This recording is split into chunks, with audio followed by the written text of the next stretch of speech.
भगवान की धरती पर अवतरित होने की कथा सुनने के बाद अकबर ने दरबार भरकर सभी से यह सवाल पूछा कि भगवान सर्वशक्तिशाली है, वह बिना कहीं जाए सिर्फ अपनी इच्छा शक्ति से किसी से भी कुछ भी करवा सकते हैं। फिर वह अवतार लेकर इस धरती पर क्यों आते हैं?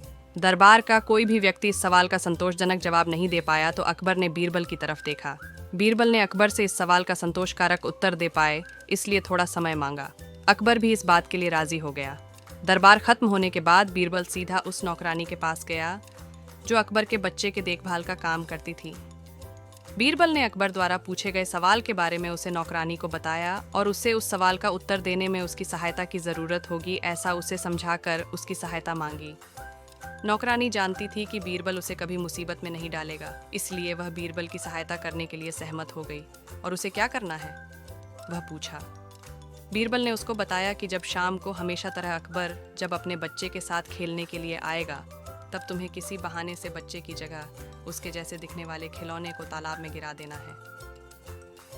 अगले दिन शाम को जब अकबर टहलने के बाद जब तालाब के पास आया तो उसने नौकरानी से अपने बच्चे को लेकर आने के लिए कहा।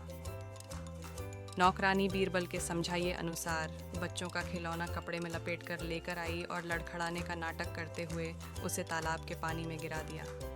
अकबर बिना एक सेकंड की देरी किए तुरंत उसे बचाने के लिए तालाब में कूद पड़ा, लेकिन जैसे ही उसे पता चला कि यह सारा नाटक बीरबल के कहने से किया गया है तो उसने तुरंत बीरबल को कैद करने का हुक्म दिया।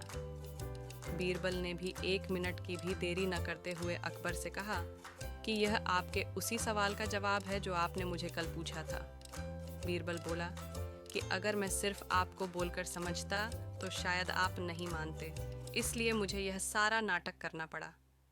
जैसे आपके पास इतने सारे नौकर होते हुए भी आपने अपने चहेते बच्चे के लिए खुद ही पानी में कूदना बेहतर समझा।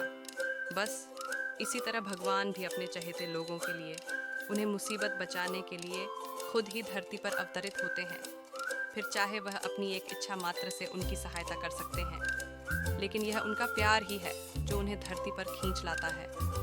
बीरबल की बातें सुनकर अकबर का गुस्सा शांत हो गया और उसके जवाब से अकबर पूरी तरह संतुष्ट हुआ। दोस्तों, आपको यह कहानी कैसी लगी? क्या आपने यह कहानी पहले सुन या पढ़ रखी थी?